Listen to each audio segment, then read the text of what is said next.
A friend's cat returned home with a bleeding head, prompting an urgent trip to the vet.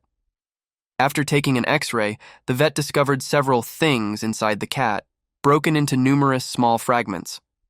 The largest fragment was about 10 millimeters in size, and all of the pieces had grooves. They were made of a soft metal, so soft that you could scratch it with your fingernail.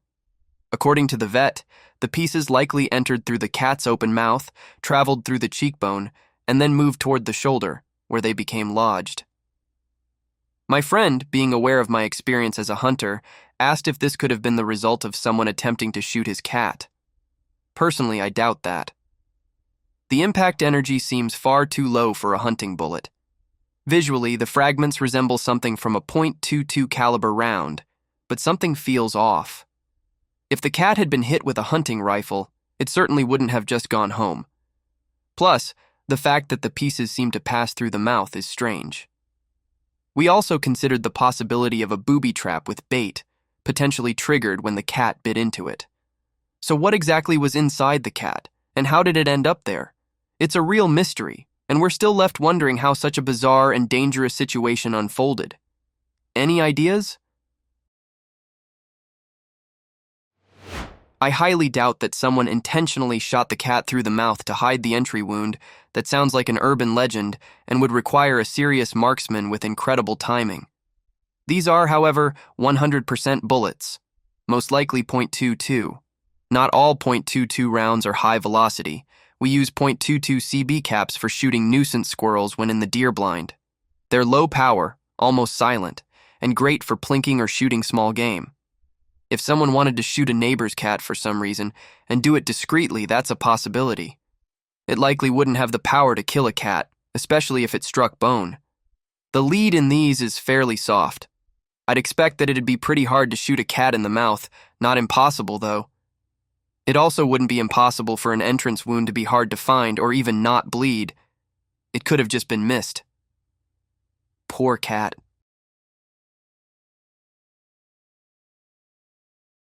I found this intriguing item in a pile of scrap metal in Belgium. It's a strange device with a handle, possibly used to pull something through to give it texture. The device appears quite rusted. Despite my efforts to identify it using Google Images, I haven't had any luck. Its purpose remains a puzzle, and I'm curious to uncover what it might have been used for. Any ideas on what this peculiar device could be? It is a paper curling manual machine.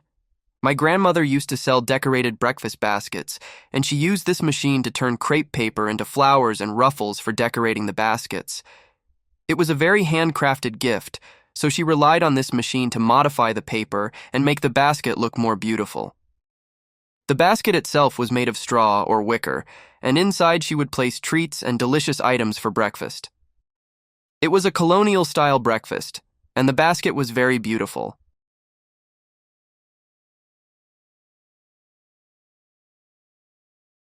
I recently found a fascinating object while exploring an old house in Stockholm, Sweden. A glass bottle with a paper-wrapped end, nestled inside a wooden block about 20 centimeters long and wrapped in string. It was tucked away under the stairs in this 100-year-old house. The writing on the object reads, Prosciutto. Till. Trig intrigued.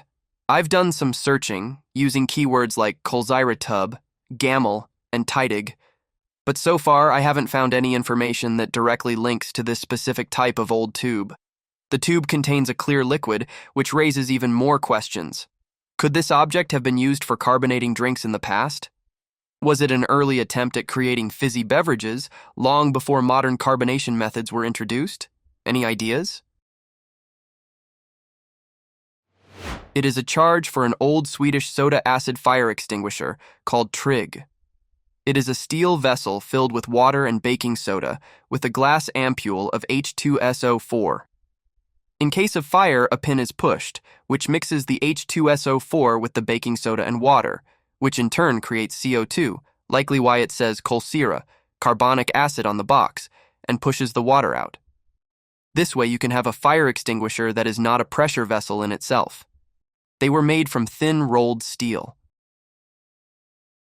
I stumbled upon something quite unusual at a thrift store today. and couldn't resist picking it up out of curiosity. The seller had no clue what it was.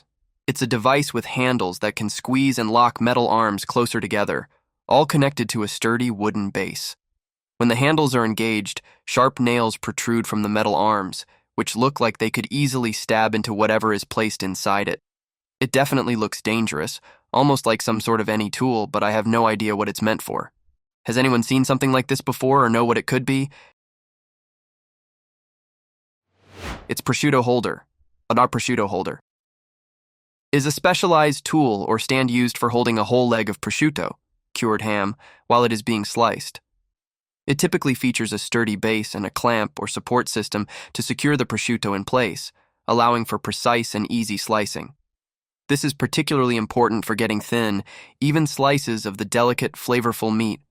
Prosciutto holders are often used in kitchens, delis, or by professionals who work with cured meats, and they can be made of various materials such as wood, metal, or a combination of both. The holder not only makes the process of slicing more efficient, but also helps maintain the integrity and presentation of the prosciutto. I came across a fascinating object that was recovered from a shipwreck many years ago. It was given to me as part of an art exhibit. It's a small yellowish amber vial containing a clear liquid inside, and it's tucked away in a leather corded pouch. The vial is only about an inch long. The vial appears to be very old, and its brittle, delicate texture makes me wonder about its true age and origins. What's even more curious is the etching on the vial. It's inscribed in a language I can't recognize or read. My first instinct is to be careful, especially considering we're unsure of what the liquid inside could be. We've avoided opening it or even trying to smell it, fearing it could be dangerous. Does anyone have any insight into what this could be? It's a Soviet-era perfume called Jasmine 76.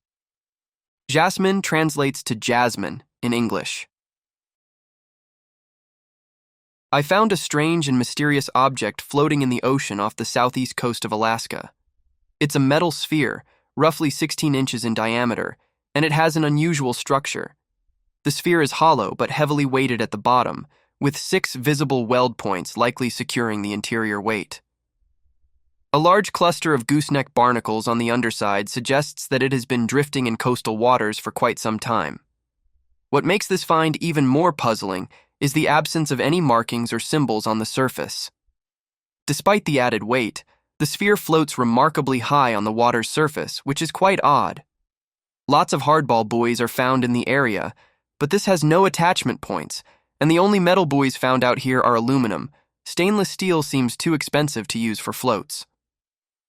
Another theory I've considered is that it might be a hydrazine fuel cell, but there are no fittings or valves of any kind, and the object's surface is completely smooth, except for the weld around the middle and a few spot welds on the underside. Any idea what it could be? This is a vent valve ball.